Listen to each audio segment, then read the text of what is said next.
Monsieur le maire, bienvenue dans C'est-à-dire, vous lancez la démarche pour 16 mois d'inventer un nouvel art de vivre populaire.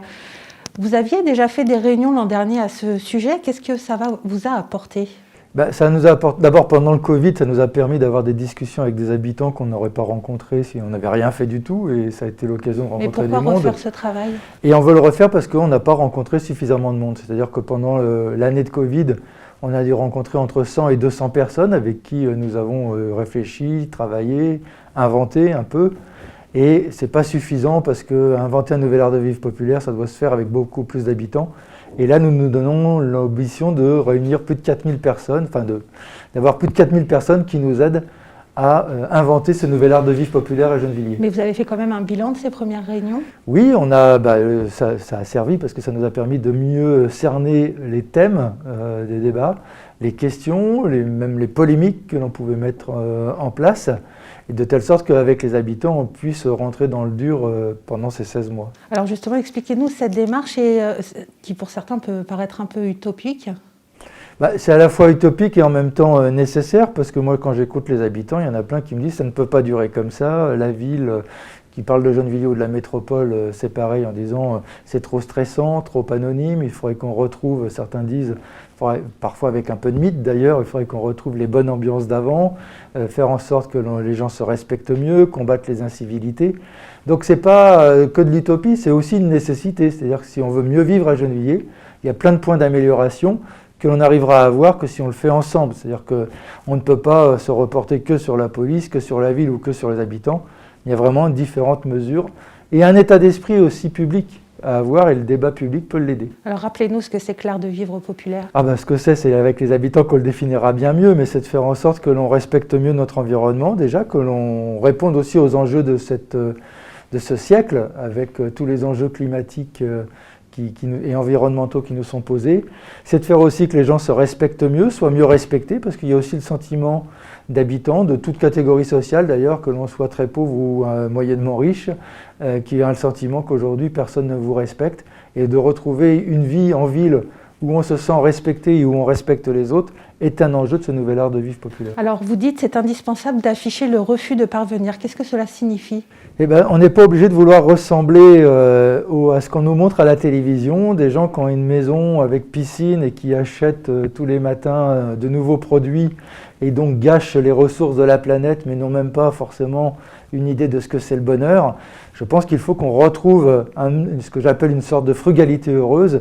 C'est à la fois non pas qu'on se contente de ce que l'on a, mais qu'on essaye de faire plus et mieux avec ce que l'on a et en se faisant respecter aussi. Alors, un fils d'ouvrier peut, selon vous, devenir énarque ou dirigeant d'entreprise. C'est pas du tout la même chose. Non, c'est pas gênant ce genre de choses, mais par contre que le seul rêve d'un fils d'ouvrier soit de devenir énarque ou chef d'entreprise, c'est un problème parce qu'il y a des beaux métiers, il y a plusieurs beaux métiers, et je pense qu'il faut aussi revaloriser les savoir-faire, les savoir-faire avec ses mains et avec sa tête, parce qu'en fait quand on fait des choses bien avec ses mains, on utilise sa tête en général pour guider ses mains et pour réfléchir et faire des beaux objets ou des belles production, et je crois qu'il est vraiment nécessaire de revaloriser ces métiers, d'abord il y a des entreprises qui en recherchent, la création de richesse se fait par ce biais-là aussi en France, et c'est aussi un moyen d'être fier de soi, que d'être fier de ce qu'on est capable de faire ou de ce que ses parents ont fait aussi. Alors le premier thème, c'est à propos de la transition écologique et l'environnement, il est en cours. Comment est-ce que vous avez débattu sur le sujet avec les habitants ? Quels sont plutôt les prochains thèmes et prochaines séances après celui-ci ? Alors dans les prochains, je pense que c'est un des pôles dans lequel je suis, c'est sur la question du service public et des services publics et la question de la ville en commun. Ça pose toutes les questions, est-ce qu'on est content des services, on va tout de suite me répondre non d'ailleurs, des services publics de la Poste, des impôts, de la mairie aussi. On va se remettre en question sur comment on accueille les populations de notre ville, comment on rend service et comment aussi par ailleurs les habitants se sentent respectés par les différents services publics auxquels ils ont affaire.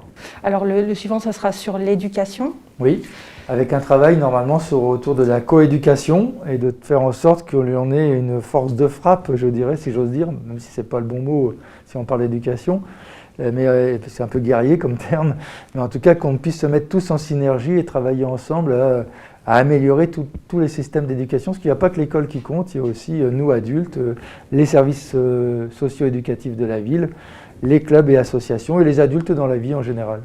Alors actuellement on est sur la transition écologique. À Gennevilliers, l'économie sociale et solidaire, l'agriculture urbaine, les paniers des producteurs aux consommateurs sont déjà bien actifs. Vous offrez donc déjà la possibilité de mieux consommer, de recycler ou de réparer les appareils usagés. Que souhaitez-vous faire de plus ? Il faudrait qu'on améliore l'empreinte carbone de notre ville, c'est-à-dire de mieux vérifier déjà si nos bâtiments municipaux ne peuvent pas économiser encore de la ressource en énergie, ce que je crois possible. Pareil pour les immeubles, même si j'ai vu une carte récemment, on était d'un point de vue collectif mieux respectueux de la nature de ce point de vue-là en économie d'énergie que les autres villes autour de nous, mais je pense qu'on peut faire encore mieux. Ça, c'est un aspect important, donc on va engager une grande enquête sur l'impact carbone.